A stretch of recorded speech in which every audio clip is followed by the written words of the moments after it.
All right, welcome everyone to Tribalization in America. This is Jim. And I'm Argyle. You cannot expect me to have a meaningful conversation with you with that hat on your head. It's really a distraction mechanism. This will guarantee that you win every argument we have today. There. Oh, that's classic. That's I got to figure out how to do those. That's actually really funny. Well, I've got my ceremonial Bloody Mary since you're the person who introduced me to Bloody Marys, and I've realized that I've probably picked up 15 pounds by drinking bourbon, so I'm giving that up. And we'll have an occasional Bloody Mary, but cheers. Here's to everybody who's watching. I do like a good Bloody Mary. Yes, we've had many Bloody Marys in Vegas. Yes, and Chicago, which were actually meals. Chicago. That's right. So, man, how was your week? My week was really good. I got to do a lot of interesting things and thought about what we're going to talk about today. And and how about yourself? How is it? I followed your lead and I bought a smoker or an 8-in-1 grill with a smoker and a searer and whatever. So great. So, yeah. It's great. I'm addicted to it. Like, I bought some lamb chops today and I haven't tried those on the smoker. Yeah, I'm really looking forward to the rest of my weekend just because I've got a bunch of different things to cook. I made a salmon that might have been the best salmon I've ever cooked because I used the temperature probe and skin up or skin down? Skin down. Yeah, I did it skin down. Yeah. I found some recipe online and it was great. I prefer skin down. I don't mind skin up, but I find that comes out pretty nice. Yeah, really so tender. And I know you're like the consummate barbecue dude, and folks, he barbecues in the wintertime. So I will have a smoker and a grill going at the same time. Yeah, I aspire to be that guy. So I will get there soon. But besides that, man, just thinking about everything that that you've kind of pushed us in the direction on this podcast, and looking back at the week, while we were having a great week, somebody was in Chicago shooting up a parade, and and I know it's tough to put into words how that whole situation unfolded and evolved and matured and executed. And it's funny when I was shooting at the gun range and going through training and I would go to I actually participated in some pistol championships in my state. Really? This is one thing about you I've never known. I finished number 7. Wow. Anyway, one of the smartest things I've ever heard was it takes 2 mistakes to have an accident. You can never have an accident with only 1 mistake. And the evolution of how this definitely deranged individual was able to secure and accomplish his objectives in an unfathomable situation is really sad and unfortunate, obviously, but it's just, do we ever learn from the lessons provided? Yeah, and I don't think we do. I mean, just, in the days since that, I belong to a group chat with another group of friends, and I started to talk about, the challenges that we have, because those are two distinct tribes in America, right? They're the people Yeah. that think that the Second Amendment gives you carte blanche, you can own any and every gun, and the government should never be able to take that from you. And the other people that say, we're not even don't have a problem with the Second Amendment. We just think that there should be some common sense around this. And I Yeah. got into it with a friend of mine who basically said that I was drinking the Kool-Aid because gun manufacturers and the gun problem is no different than the smoking cigarette manufacturers and tobacco manufacturers and pharmaceutical companies, etc. And I thought for a second, wow. She was like, yeah, my mother died from secondhand smoke. And I don't think, there's anything different between what the secondhand smoke people do and what the gun manufacturers do. And my response to her was, yeah, but we've outlawed smoking in most public places in America, right? And you can sue a tobacco company and they can be held liable, just like Johnson & Johnson got sued for talcum powder because talcum powder was causing cancer, and they got held liable for that. But there is actually a law in the books in America, which I was not aware of this till 2 days ago, that they put into law in 2005 that prevents gun manufacturers from being held liable for the destruction that guns cause in America. No, I am very familiar with that one. The interesting end around on that was successfully executed against Remington specifically after in Connecticut surrounding Sandy Hook was they targeted them because of their marketing, and that they were marketing to teenagers. Well, yeah, that would make sense. And they got, I don't know what it was. It was a lot. It was like 70 million or something ridiculous like that. Yeah, I'm amazed that the same lawmakers that will look you in the face and say our thoughts and prayers are with you, which is the standard that annoys the crap out of me. Right. Yeah. Just press play on the recorded message, would actually put something like that into law in a country where that is the only industry that is protected against their products causing harm in society. It's the only industry. Right? It is a head scratcher for me on the assault style weapons specifically. I definitely am a gun owner. I love shooting. I love trap shooting and all kinds, and pistol shooting and things of that nature. But assault weapons, if you're going to use them in the manner in which a legal person is going to use them, you're really just turning money into smoke and noise, because you're not firing at targets. You can't shoot a deer with it, right? Right. You can't hunt with it. It just completely destroys whatever you're aiming at. I mean, which is what it's designed to do. Left. Yeah.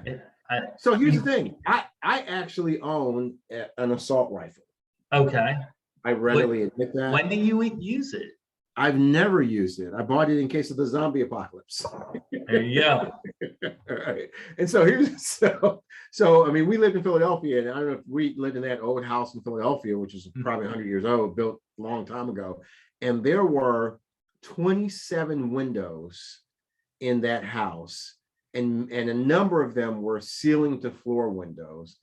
And so I felt like, since we were living in a fishbowl in Philadelphia, that if there ever was a zombie apocalypse, that I needed to be able to protect my family. So I bought an assault rifle then as a result of that. So just any old excuse to get an assault rifle, right? But the reality of it is, well, that's the other side of it, right? It's a draw to say, everybody and their mother is saying that we shouldn't be having these. So I'm going to be able to Good one. say I have. Yeah. And that's clearly what they capitalize on. And, but the flip side of that is, there is a distinct tribe, with gun ownership in this country. For the large number of the people that don't want gun control. And I don't know how big that tribe is, because I think if you actually did a poll, probably I think I read 85% of Americans believe that we should have some gun control in this country. Well, But there's a solid core of 15 to 20% who believe that any action towards any gun ownership is an attack on their tribe, right? Well, it's twofold, because I've obviously had a lot of conversation about this when going to my local range that I belong to as a private club, and obviously because you've never taken me there. Well, I don't belong anymore just because I haven't found time to go. But and here is some logic that makes a lot of sense, that's problematic as far as gun restrictions and that type of thing. And it also speaks to the all or nothing extremism in America, in Americans in general, diets, whatever topic it is. Yep. The gun restrictions, and I live in a state with really strict restrictions, is all, since it is a law, is all targeted towards law-abiding people.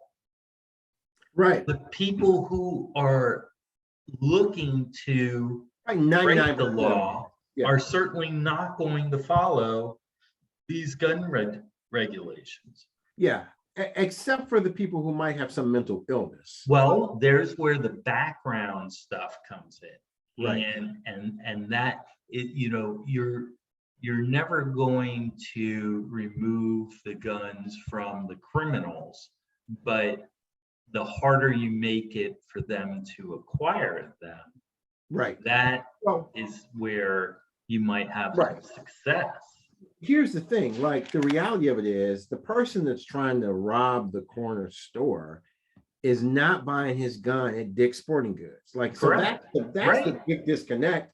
Yeah, they're buying the gun from Pookie up the street, right? Which Pookie can go to a number of local gun shows where people are selling stuff in the parking lot.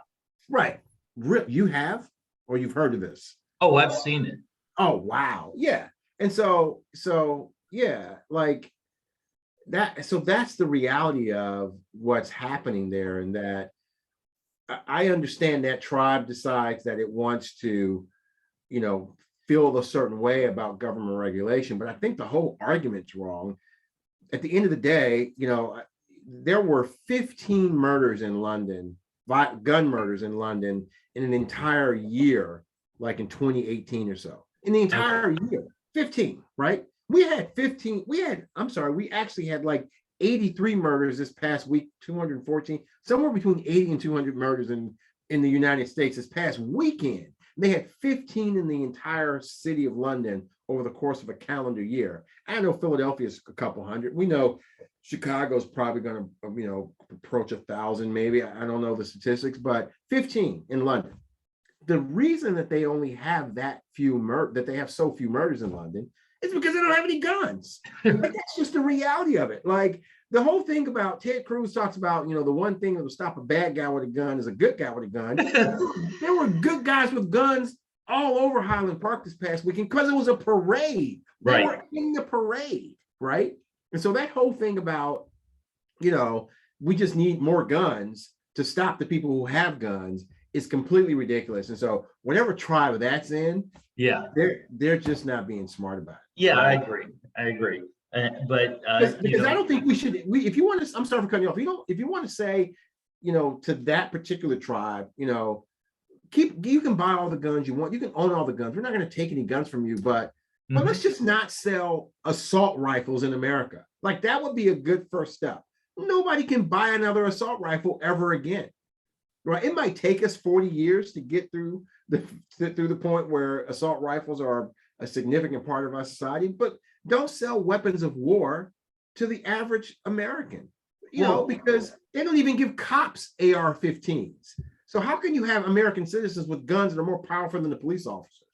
It's ridiculous. But then No, they'll say, I agree. And then the other side of that is, we have a friend of ours, Peter, who's a pilot, licensed pilot. uh-huh. No one wants to see Peter buying an F-16. Right. You can't. Right. Exactly. Can't. Exactly. You just nailed it. Yeah, exactly. Well, here's what's funny about it. So I turned on one of the news stations. I'm making another Bloody Mary here. Not sure if this is. So I turned on one of the news. Well, they call themselves news stations, and after They're entertainment. They're paid by advertisers, but for the number of viewers they get, it's not a news station. Totally agree with you. They would disagree, but they were having the conversation to that particular tribe about the answer to the school shootings. And the thing that they came up with was, don't say it. I don't even want to know. Hear it. We need to buy ballistic blankets for the classrooms. Oh, okay. I was like, really? So instead of actually solving the problem, you're literally going to put a blanket on it, right? Like, come on. You're literally just going to cover it up. And so you're telling me that all of a sudden we need to get 30 ballistic blankets and put that in this classroom, and 25 and put it in this classroom. And that's the answer to the problem? Yeah. They had a whole 15-minute segment on buying ballistic blankets, and that's what the solution to this problem is. And that is, and so what they're doing there is I bet the teachers unions are all in favor of that. Look, it's ridiculous. Teachers with guns, it's ridiculous. Like, the whole thing is ridiculous, but they craft that messaging uniquely to that tribe of people that, Hey, the more eyes they have on their channel, the more the advertisers will pay. Mm-hmm. So I have a solution for all of this. You want to have gun regulation, instant gun regulation within 6 months. If I went to, say, Magic Johnson, Michael Jordan, Robert Johnson, Dr. Dre, and I said, we're going to start the National African American Rifle Association, and we're going to spend hundreds of millions of dollars lobbying to have different ownership rights for African Americans, and we're going to do a mass marketing campaign for the next 10 years, making sure that every African American in this country is armed and ready, because it is their Second Amendment right. They would start changing laws in 60 days. That's my official, non-politically correct statement. But if we want to have gun laws in this country, let a whole bunch of Black people start buying rifles like that. I'm just telling you. And in place of the Confederate flag, they have a red, black, and green flag on the back of their truck, and with a fist, or Afro pick, come on, dude. We would have gun laws changed overnight. That's my story, and I'm sticking to it. There is a good ring to the Malcolm X assault weapon. Right. The exterminator. Right, exactly. There it is. You need to get your exterminator. Black folk, stand up. Get your exterminator. Gun laws change overnight. I mean, Ted Cruz would be in the middle of the Senate floor talking about, we need more gun regulation. Overnight. That's my story, and I'm sticking to that one. Oh. So I heard you watched the transition to a different crazy tribe. Completely switching gears, but just as insane. Yeah. Stay sweet, pray and obey. You sent it my way last episode, and I didn't figure you'd steer me wrong, and I started watching it, and it is horrific. It is a horror movie. It's a horror documentary. It is. It is a brainwashing documentary. You feel so bad for the people who bought in and really felt that to go in a different direction would completely hurt their chances of getting into the afterlife and having a good afterlife. They were risking hanging with us, basically. What's going on. Right. And talk about the epitome of tribalization. Like, yes, he's in jail for having sex with minors, and they would still rather be in that tribe than not. Yes, absolutely. And one of the things that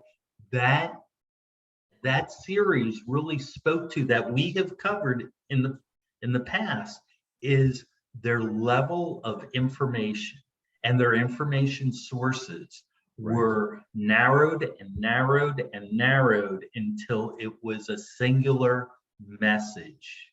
Right. And that has been a ringing theme with this conversation, and the fact that you can point to tribalization in America because people find a message that they grab onto, and they limit the messaging to that message. Right. So how much do you believe Facebook, and I know you got off Facebook probably for this reason. How much do you believe that Facebook has played into this, and to what extent should they be held accountable or taken into account for the fact that they have uniquely played a part in dividing America? I have a real problem with it from a technical perspective, putting it on Facebook, because in the purest sense, it's supposed to be an informational tool, a communication tool. And that's really what made it a success out of the gate, as far as a brilliant business idea. And technically, when it came out, it was technically innovative as well, to be able to allow people to connect and to socialize and things of that nature. The intent of it is not the action of it, because it's not a widespread communication, it's more narrow scope communication. Now you're talking about, you're fostering inaccurate information or lies, right? And you're perpetuating that because you're giving it a vehicle in which it can fester. Right. Now, so there's where it gets gray. It's like, okay, these are adults, so we're babysitting adults now because they're not smart enough to look outside the messaging to find out if it's true or not. And no one's going to say the majority of people in the world or in this country are Mensa members. I am. Well, you should be. I'm not really. I'm joking. You should be. And so here's where I think Facebook should have stepped up, is when in technology always evolves, right? It's always evolving. So is the landscape it's participating in. When Facebook saw what kind of landscape they were participating in, which was a a true deviation, I believe, of what the intent of the landscape was, they needed to shift their business model and their technology model, and they did not do that. Right, right. Well, doesn't the algorithm look at your search habits or the things that you're interested in, and then feed you more of that? So if Yeah, you're absolutely. so if your natural pattern is to like the big lie, right? The election was stolen, won't it continue to feed you? Right. So that's why I say they know that they created the algorithm. Yeah. And Isn't that again, a bad it thing was for us? right, but and it was created to help you initially, right? Because I'm interested in going on vacation to Rome. Right. Okay. Hey, he's looking to do a vacation to Rome. This might help him out to make a decision. Let's feed him this information, that information. But when they saw, where it was going south as far as the intent was concerned on malicious and diversive type of topics, and you're just channeling that, there's no reason why you can't adjust filters and account for that. And it, they say it has been adjusted, but if it is, it certainly wasn't done soon enough.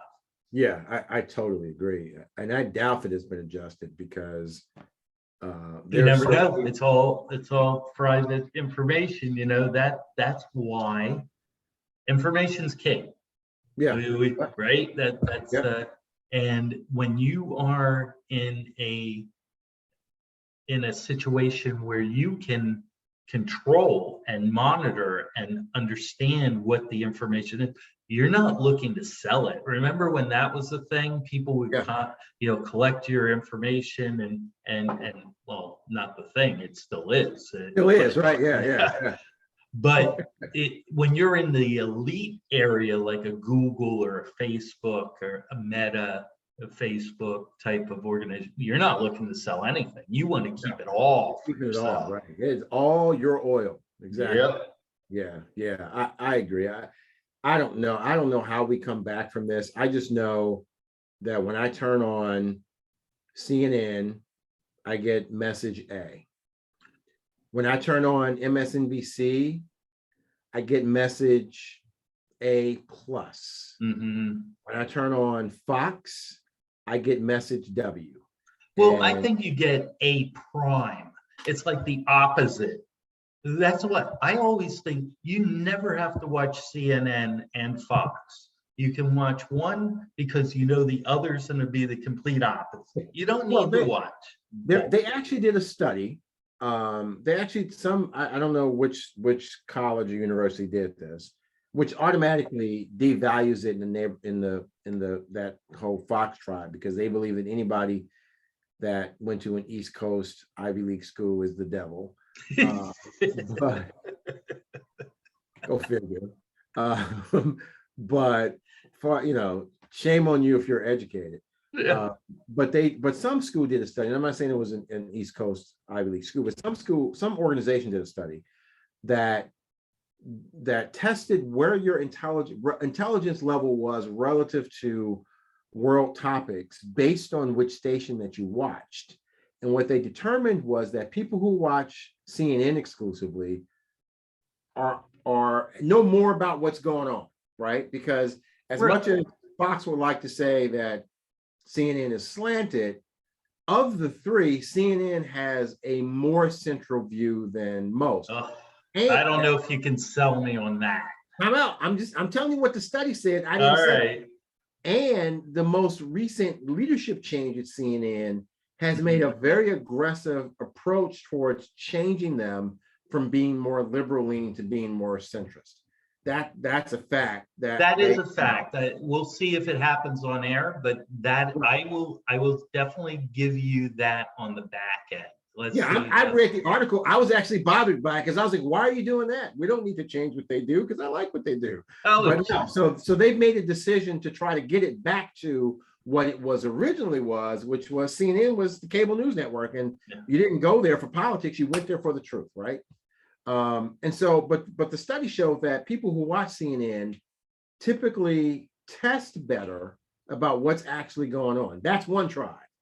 People that watch MSNBC, according to this poll, are a little dumber than the people with CNN relative to what's going on in the world, because you're getting a slanted view. And so you don't, so when you test them on some of those issues, since MSNBC is more left leaning, you're not nearly as knowledgeable about what's really going on. But at the bottom rung, the Fox crew, they didn't test well at all, because they have no clue what's actually going on in the world, because they're so far right leaning. And that's what the study showed. For one of our we're people, gonna need to pick this up on the next episode. I'll find the date. I'll find the data. It was a very interesting article. Yeah, I think we should do the next episode should focus on news. Well, I hate calling them news because I don't think any of them are news. Information outlets and the impact on tribes or tribalization. Yeah, perfect. I'm going to save some stuff. I won't say this. I will save it for the next one. All right. So, yeah, but I think that let's do it. That'd be great. I did have a question for you, though. All right, we're running out of time. Go ahead. So real quick. So I tried to find famous tribes. Famous tribes. All right. I did. And every time I find famous tribes, typically some Native American tribes pop up, or African tribes. And so clearly they're not thinking the way we think about the tribalization. Mm-hmm. But I wanted to ask you if you knew which tribe had the most members.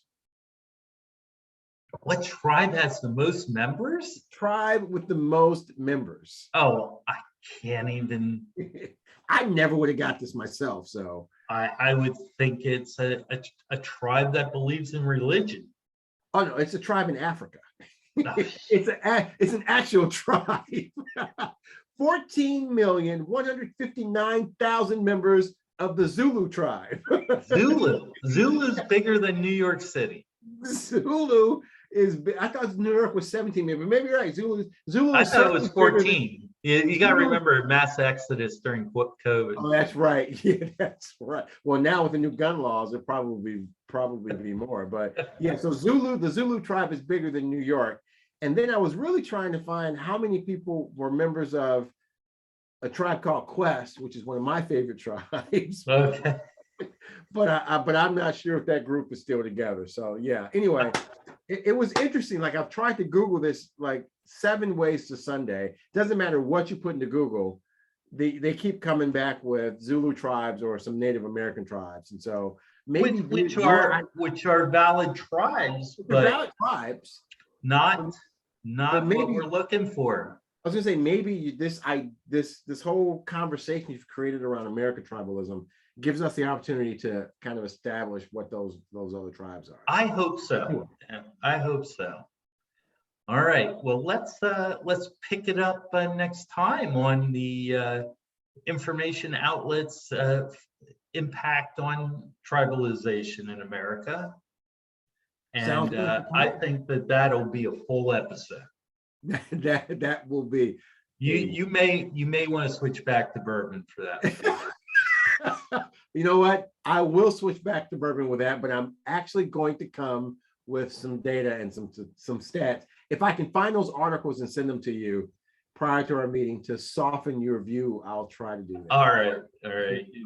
You do that. That's gonna be a tough sell, but we'll try. Hey, all right. Always good to see you. Always good to see the people at home. Yes, I hope you're enjoying it, and we're hoping that you're having conversations among your tribe and tribes that you know of in between watching and listening to us. This is Jim. And I'm Argal. Have a great week. We'll talk to you next week. See you, everybody. Bye.